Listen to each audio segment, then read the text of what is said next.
This evening we will be discussing the 15th chapter of the Bhagavad Gita, which is entitled The Yoga of the Supreme Person.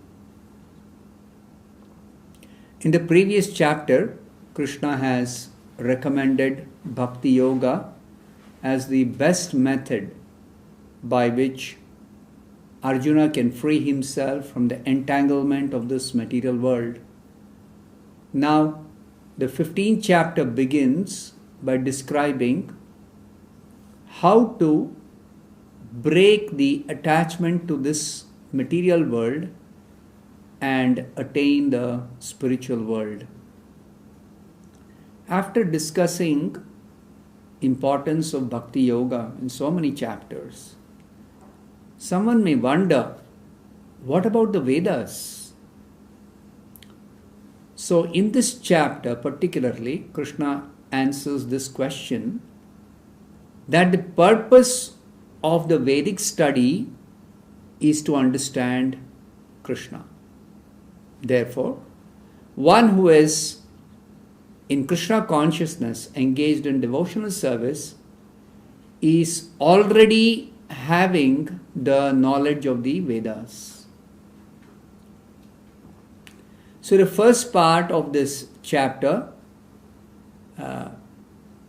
is Krishna's description about how to become detached from this world. So for describing this, Krishna is giving an analogy.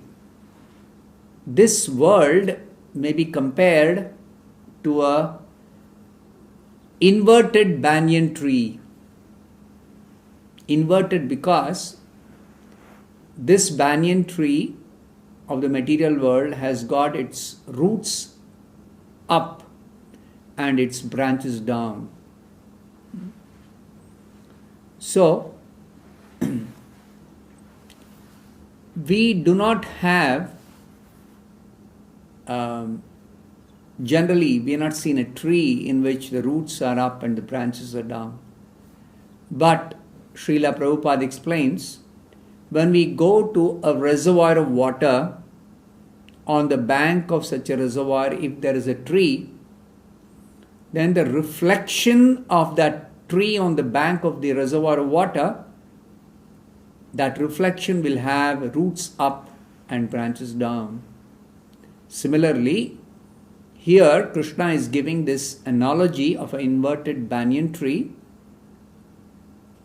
to help us understand that this world we are living in, this material world, is actually a reflection of the spiritual world.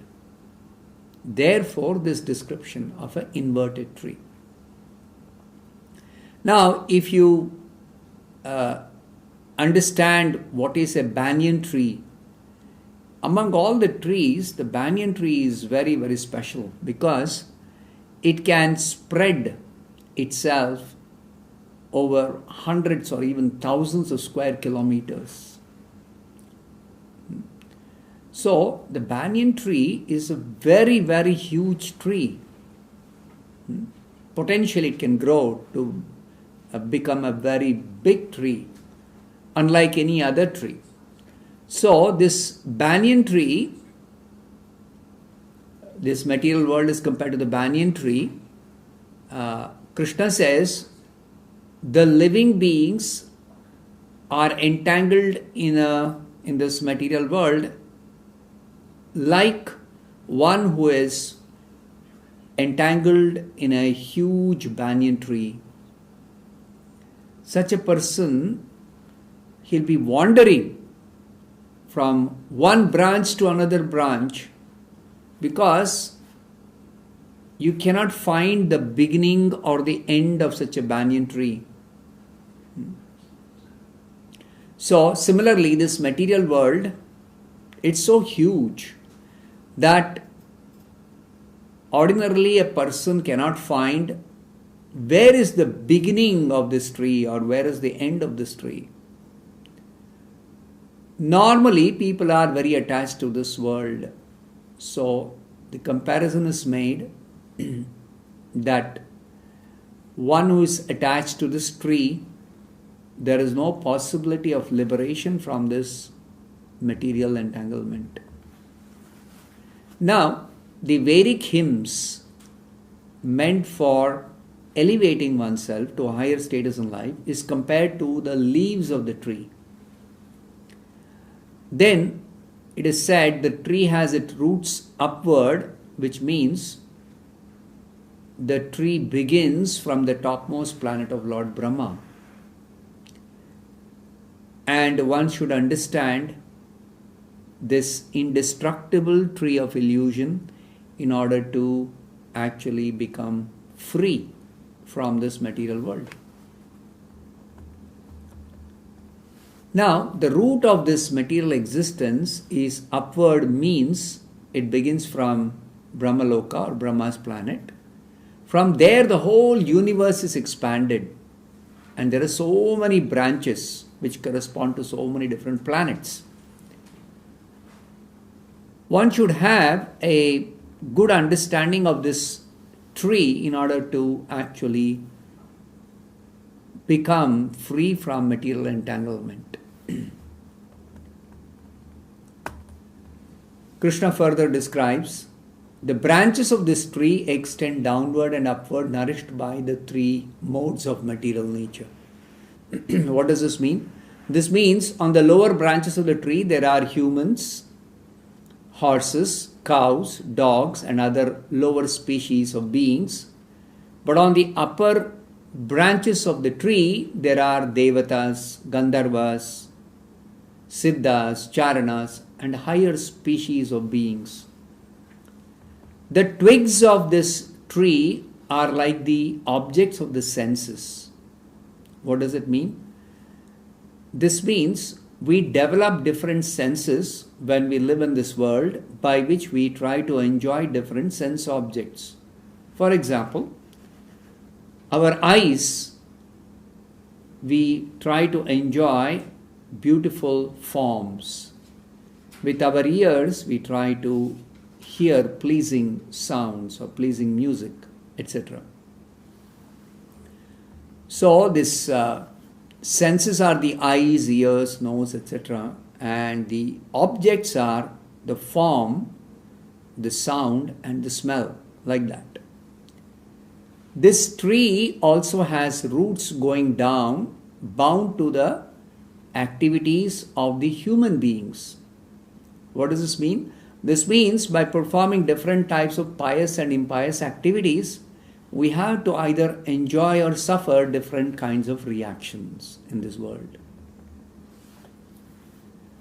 The real form of this tree cannot be perceived in this world. No one can understand where it ends, where it begins, or where its foundation is. What does this mean? This means no one can see the beginning of this material world, where it begins. Because we should know, in this universe, there are unlimited number of planets, millions and billions of planets. And this universe, consisting of billions of planets, and each planet having billions of living beings, this universe is one among millions and billions of universes. So, we can't even begin to imagine how vast is this material world or creation. We cannot conceive this. But Srila Prabhupada says, even though it is difficult to see the beginning of this material world, still, one should try to find out the cause. Just like, I am the son of my father. My father is the son of his father or such and such a person. Like that, if we keep searching, we will come to Lord Brahma. Because from Brahma, everyone else is born. And Brahma himself is born from Vishnu. So finally, when one reaches the Supreme Lord, that is the end of all research work with regard to searching for one's origin. So therefore, Srila Prabhupada says, one should search out the origin through the association of persons who have knowledge of the Supreme Lord. By understanding the Supreme Lord, one can gradually become detached from this reflection of reality. Then, by situating oneself properly in knowledge, one can cut off the connection or the attachment we have for this world and actually become situated in the spiritual world. So how to cut this banyan tree or our attachment to this banyan tree? It says here, one must cut it out with determination by the weapon of detachment. What does this mean? This means one should learn detachment by discussion of spiritual science. Based on authoritative scriptures, one must hear from a proper spiritual master. As a result of discussion in the association of devotees, one comes to understand who is Krishna. Thereafter, one must seek that situation from which, having gone, one never comes back to this world. Now, what does this mean? This means one should actually understand Krishna's personal abode is that place, having gone where one will never come back to this world. After detaching from this material world, one should make Krishna's abode as one's final destination. Then, after reaching that abode of Krishna, one should surrender to the Supreme Lord, Krishna, from whom everything has begun and is extending since a very, very, very long time. So this means Krishna is the original root from whom everything has come, and one should surrender to Krishna by performing devotional service in the form of hearing, chanting, etc. Then Krishna gives the qualification for attaining the kingdom of God. He says, one who is free from illusion, one who is free from false prestige, one who is free from false association, one who is having an understanding of what is eternal, one who has become free from material lust, free from the duality of happiness and distress of this world, and who knows how to surrender to the Supreme Lord Krishna. Such a person can attain Krishna's abode. So Srila Prabhupada says, the surrendering process is very nicely described here. The first qualification is one should get out of the illusion of this world. What is the illusion? Everyone thinks generally that I am the Lord of material nature. It is therefore very difficult for such a person who thinks himself as the Lord to actually surrender to Krishna. By cultivating spiritual knowledge, one can understand that I am not the Lord. I am completely controlled. This body that we have itself is an indication that we are completely controlled. And when one comes to know that I am controlled, I am not the Lord. Who is the Lord? Krishna is the Lord of the entire material creation. What has happened, especially in modern times, people are considering this land to belong to the human society. And they have divided this land according to their own mental concoction, thinking that they are proprietors. So they have divided into so many countries, and they have a sense of belonging, and they also try to own as proprietors some piece of land. But this is completely false. So when one becomes free from such false notion that this land belongs to me, or collectively some set of people say we belong to this country or some province or community, whatever. When we become free from all such false association, then we can actually properly situate ourselves in knowledge. Then only spiritual knowledge we can properly develop. Now, to cultivate this knowledge, one should be clear what is mine and what is not mine. Actually, nothing belongs to me. Nothing belongs to any person of this world. Everything belongs to God. Everything belongs to Krishna. So when one is very, very clear, nothing belongs to me, then there is no more illusion of happiness or distress. One becomes full in knowledge, and then one is able to properly surrender to Krishna. Then Krishna describes that his abode, his personal abode, is not illuminated by the sun, moon, or electricity. Anyone who reaches that abode of Krishna never comes back to this material world. So the description of the spiritual world is given here in a very brief manner. Elsewhere in the scriptures, it is explained that Krishna's personal abode is called Goloka Vrindavana. It is a spiritual world in which there are many planets. Krishna's personal planet is called Goloka Vrindavana.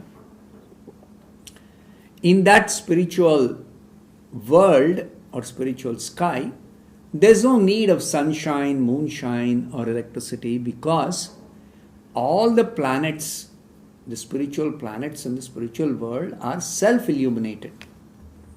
We have experience in this world that generally all the planets are dark, but there is one self-luminous planet, and that is the sun planet. Just like the sun planet is self-luminous, similarly, in the spiritual world, all the planets, spiritual planets, are self-luminous. Now, because they are all self-luminous, they are all bright and effulgent, the spiritual sky itself is very bright and effulgent. Where is this light coming from in the spiritual sky? That is coming from Krishna's planet. Because Krishna's personal spiritual body is full of light.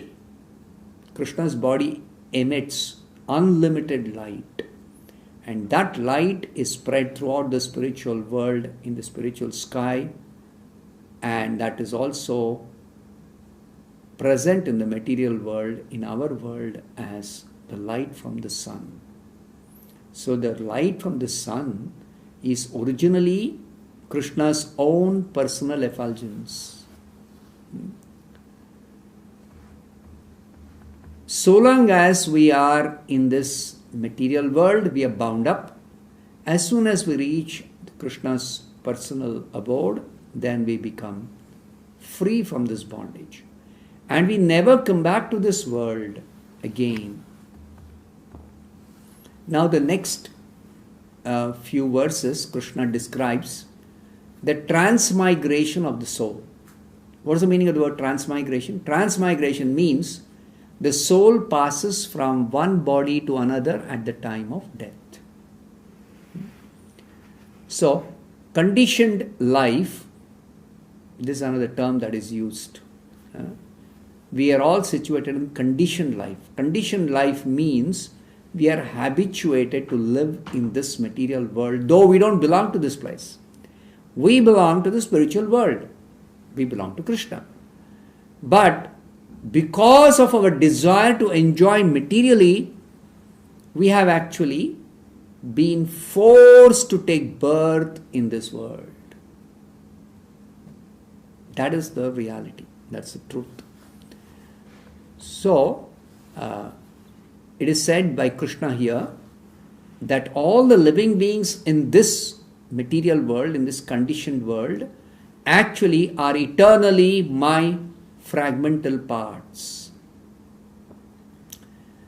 Due to this material bondage, they are struggling very hard with the 6 senses, which include the mind. Everyone in this world is bound up. Nobody is free. So, Krishna is explaining something very, very important for us to understand, that we belong to Krishna as his part. Now, this part of Krishna, we are a spiritual part. Spiritual part means it's not like a material broken part. No. The spiritual part of Krishna means, as spirit soul, there is no question of spirit soul being broken, cannot be destroyed. Neither 2 spirit souls can be joined together. No. Eternally we are parts. Eternally we are parts. So, Krishna explains that we belong to him as his part. And what kind of part? We are inseparable part. We are inseparable part. So presently, when we are in this world as spirit soul, we are forgetful of Krishna and we are forgetful of our relationship with him. That is our actual situation. So Krishna further explains, the living beings in this material world, they carry their different conceptions of life from one body to another, as air carries different aromas. This example is very significant. From this example we can understand, just like air is passing over a rose garden, the air becomes very fragrant. But if it passes over a very filthy place, then the air is smelling very bad. Actually, the air is neither actually fragrant nor is it bad smelling. It is carrying that aroma without becoming itself affected. Similarly, when we enter one body, take birth in a particular body, we are as spirit soul never actually mixed up with this body. We remain aloof from the body. But we carry a certain conception in our mind. We have a certain mentality of enjoying in a particular way. According to that, we get the body. That Krishna explains in the next verse, that the living being taking one gross body obtains a particular type of senses, a particular type of ear, particular type of nose, particular type of tongue, centered about the mind. Thus, the living being in a particular body enjoys a particular type of sense objects. What is the meaning of this? Prabhupada explains, the consciousness is originally pure. But the consciousness in association with material qualities becomes adulterated. Real consciousness is Krishna consciousness. But if our pure consciousness or Krishna consciousness is adulterated by some type of material mentality, then corresponding to that material mentality, we get a type of body. Just like someone wants to enjoy like a dog, will get a dog's body. Why? Because dog's body means it has got a dog's ear, dog's nose. That is suited for the dog type of enjoyment. That's why the dog's body, the dog's senses because of dog mentality to enjoy. And somebody has a human body because wants to enjoy like a human being. Similarly, there are so many species. Each of the species of different varieties of life in this world are different types of bodies with different types of senses for different types of enjoyment.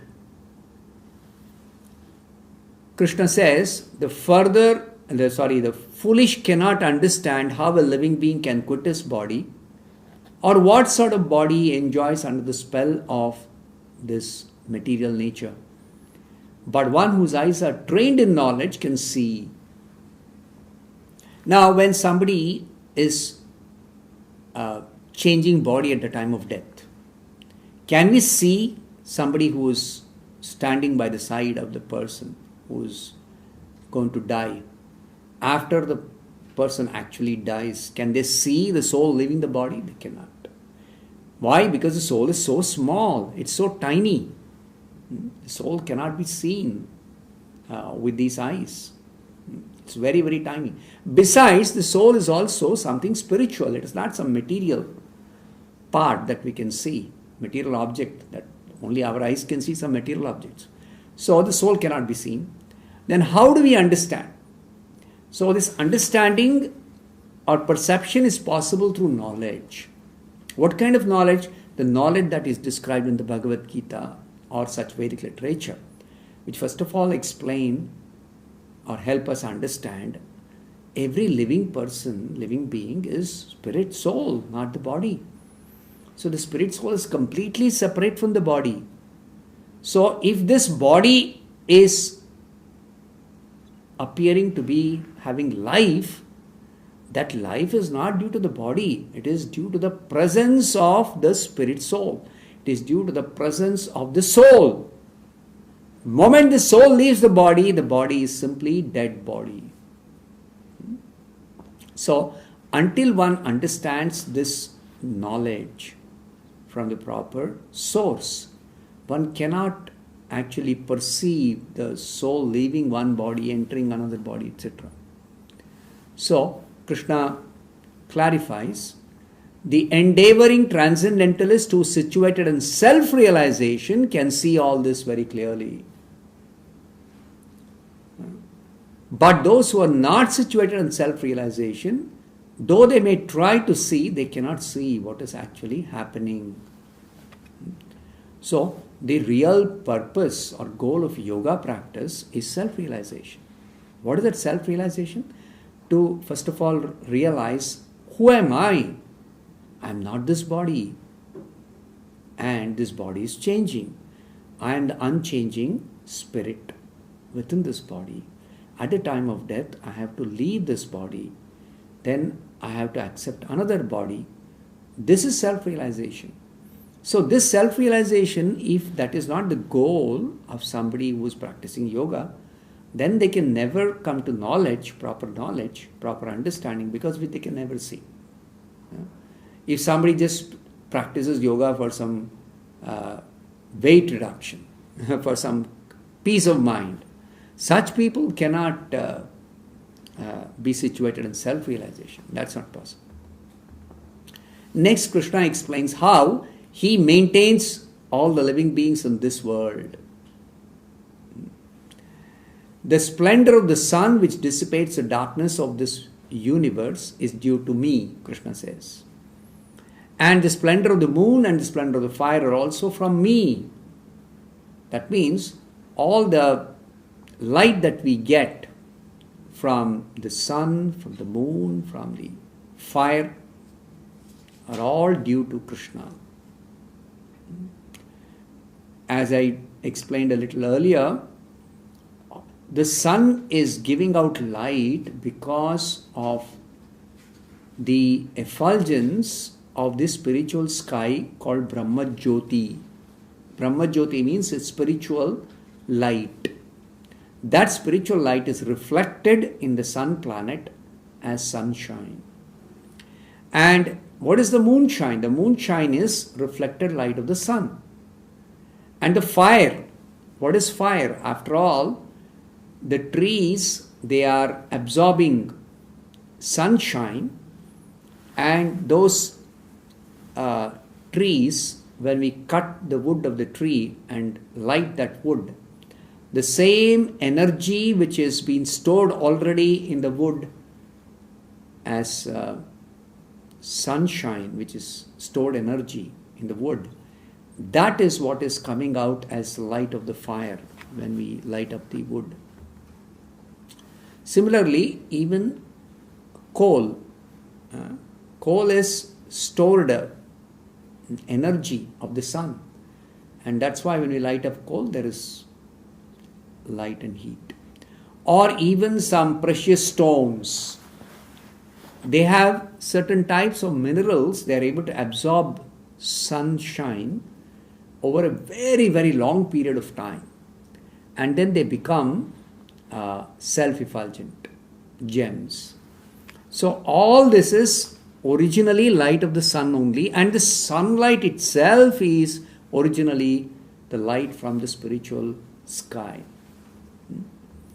Then Krishna says, I enter into each planet and by my energy they stay in orbit. So many planets are floating in the sky. Who can explain such huge, heavy planets? How can they float? That is only because Krishna has entered into each of these planets and he is sustaining them in their orbit. Now the planets are not stationary. They are moving in their orbit. But the movement is so smooth. Can we ever feel the earth is moving in its orbit? We are on the earth. So do we ever feel any vibration due to this movement? The scientists have calculated the earth is moving in the orbit at such a high speed. But we never feel, except of course when there is earthquake. Otherwise we never feel that the earth is actually rotating in its orbit. So that is because Krishna has arranged it perfectly that we don't feel any inconvenience.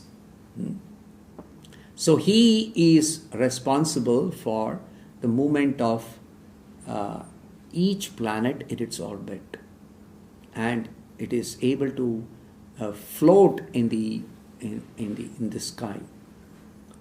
Then Krishna says, I become the moon and thereby supply the juice of life to all vegetables. Now whatever vegetables or fruits that are juicy and succulent are due to moonshine. This is not known to the scientists yet, but the Bhagavad Gita is revealed by Krishna that Krishna makes all these vegetables and fruits juicy and succulent by nourishing them with moonshine. Then Krishna says, I am the fire of digestion in every living being, and I digest the 4 kinds of food stuff by the air of life or life air.